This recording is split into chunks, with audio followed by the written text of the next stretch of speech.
penjelasan sedikit di Kelurahan Dara lingkungan itu ya. Di tempat negeri lingkungan itu hampir 80% itu petani dan 20%-nya pegawai. Dan kehilangan mata pencaharian itu merupakan masalah yang cukup besar. Contohnya ini, para petani rumput laut kan sekarang sudah vakum, sementara waktu menunggu normalnya kembali harga rumput laut, sehingga biasanya di mana ibu-ibu yang biasa cari nafkah di para petani rumput laut itu sekarang sudah vakum. Jadi tujuan advokasi saya itu di situ juga agar ibu-ibu yang biasanya mencari ladang usaha dengan bekerja di petani rumput laut bisa mencari ladang pemasukan yang lain dengan mengolah rumput laut menjadi sebuah produk. Ini kan produknya sudah ada nih, rumput laut. Gimana sih cara kita mengolahnya gitu? aku pergi ke toilet. Adapun analisis pemangku kepentingan, saya kerjasamanya sama RP2D, penyuluh perikanan dari Kementerian Kelautan dan Perikanan, petani rumput lautnya, ibu-ibu sama bapak-bapaknya juga, sama pembeli dan penjualnya nanti. Analisis data, ini adanya para petani laut yang berhenti untuk sementara waktu karena adanya penurunan harga, sehingga ibu-ibu yang biasanya mencari nafkah di petani rumput laut itu terhenti, sudah vakum. Dan rencana pengumpulan datanya kemarin saya pas wawancara kemarin kebetulan saya bertemu dengan penyuluh Kementerian dan Kelautan, Ibu Murniati SP, Sarjana Perikanan. Itu rencananya beliau itu kita akan turun pelatihan yang ringan-ringan saja dulu pelatihannya, bagaimana cara mengolah rumput laut itu menjadi putih biar bisa diolah menjadi sebuah produk. Memutihkan rumput laut, kan biasanya rumput laut yang putih biasanya kita campur di es campur dulu. Di es campur kan enak itu. Terus kalau sudah putih bisa lagi kita olah jadi kerupuk, jadi apa nanti. Begitu rencananya. Insya Allah kita kumpulkan warga itu 10-15 untuk dilatih. Rencananya di rumah aja, di lingkungan aja, di rumah warga. Bisa juga nanti di rumah saya. Ya. Untuk strategi pesannya, ya supaya ibu-ibu adalah pengetahuan yang lebih lagi, bisa berkreativitas, bisa mengolah, biar bisa dapat tambahan lainnya lagi. Sedangkan pilihan saluran atau alat advokasinya itu pilihan salurannya itu yaitu pertemuan tatap muka dengan para ibu-ibu di salah satu rumah warga dengan mendatangkan penyuluh atau narasumbernya. Nanti ada bukan dari pihak penyuluh saja, sama pihak yang keluarga juga akan mendampingi kita, ya Ibu Titinya. Ya. Dan kita komersialkan di Facebook dan WA Group.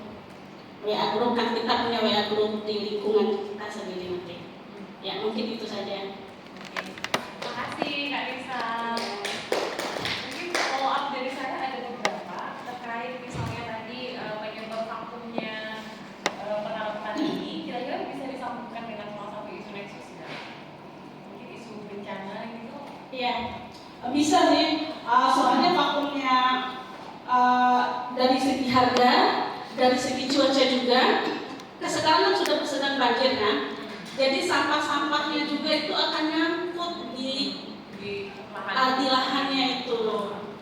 Sama juga airnya juga keruh, akan menyebabkan perkembangan rumput lautnya itu tidak maksimal. Palingan tidak berkembang dengan baik lah. Kalau sudah nyampur air laut sama air banjir, gitu. Air kawah. Terus kalau isu yang lain ada yang bisa disambungin nggak? Misalnya kayak isu konflik atau ada potensi konflik atau isu ekstremisme itu ada yang bisa disambungin nggak? Kalau konflik untuk di lingkungan IoT insya Allah aman. nggak ada konflik apapun.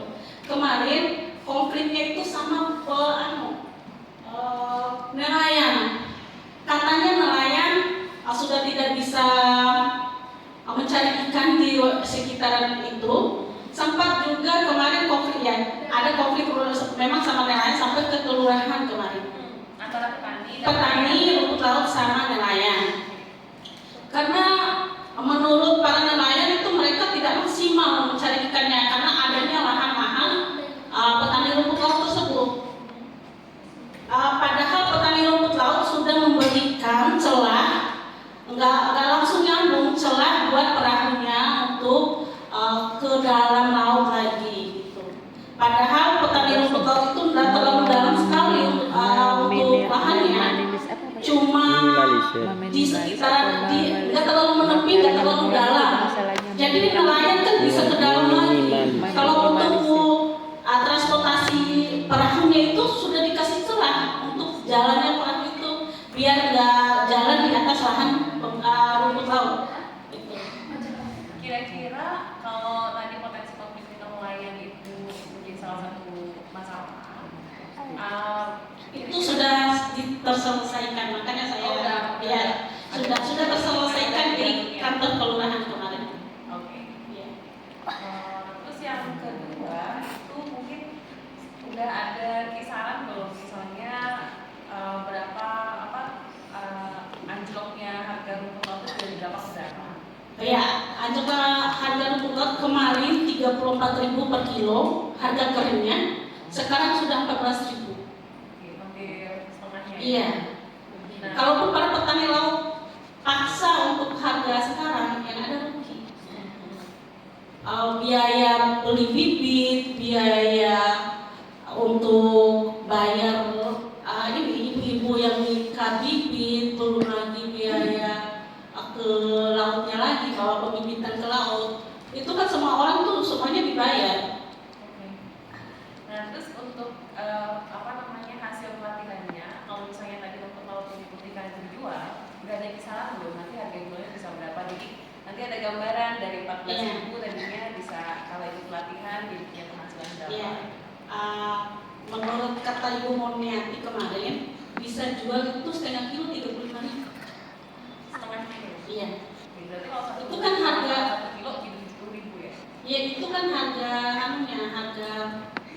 nggak kering, bukan harga kering, itu sudah harga basahnya 35.000. Nah itu mungkin nanti bisa ditambahin di pesan advokasi ya kak ya. Jadi biar bisa lebih konkret gitu. Jadi masalahnya tadi ada penurunan penghasilan dari berapa ke berapa. Terus solusinya adalah memberikan potensi penghasilan tambahan ke petani rumput laut. Tambahannya sekitar ya itu akan lebih ini lagi berbasis data lagi. Sudah ada ya Bu Titin ya, nanti biar di review lagi. Sebelumnya ini itu makanya saya bilang sebenarnya kemarin itu sudah ada data, makanya saya tanya ke Indonesia kalau harga awalnya tuh harga yang menjadi patokan tuh berapa sampai dikatakan begitu berapa. Nah kayak sebelumnya sudah dijelaskan sama Indonesia, cuma tidak diekspos tadi. Cuma yang jadi pertanyaan saya, seandainya kita memasukkan ke dalam perubahan iklim ini masuk ke mana Pak? Kita input dia di dalam peta jalan rencana aksi advokasi ini sebagai perubahan itu masuk SDGs atau bukan yang ISUS? Iya, Bencana masuk. Jadi saya kira ada kalau dari 3 tema Nexus, risetnya Mbak Nisa ini terkait tentang isu bencana dan potensi konflik, walaupun sedikit ya potensi konflik, lebih ke bencana. paling tidak ada pernah terjadi walaupun diselesaikan supaya tidak muncul lagi ke depannya. Atau mungkin nanti advokasi kalau nggak bisa melebar selain petani rumput laut juga istri-istri nelayan misalnya. Jadi ada lebih banyak ini lagi ya ikatan gitu, antara nelayan dan petani. Tapi ini sebenarnya bisa masuk ke ranah ini ya, loss and damage, perubahan iklim gitu. Ketika ada perubahan iklim, sebenarnya apa sih kerugian konkret yang dialami oleh warga? Salah satunya ya penurunan penghasilan petani rumput laut ini bisa. ini masuk dalam analisis data ya. Iya, bisa kita kaitkan. Nanti juga akan kami jadikan jadikan bahan laporan di FA Report dan ya. Itu kita co-researcher itu kita bareng-bareng analisisnya. Ya kalau sudah diskusi baru keluar.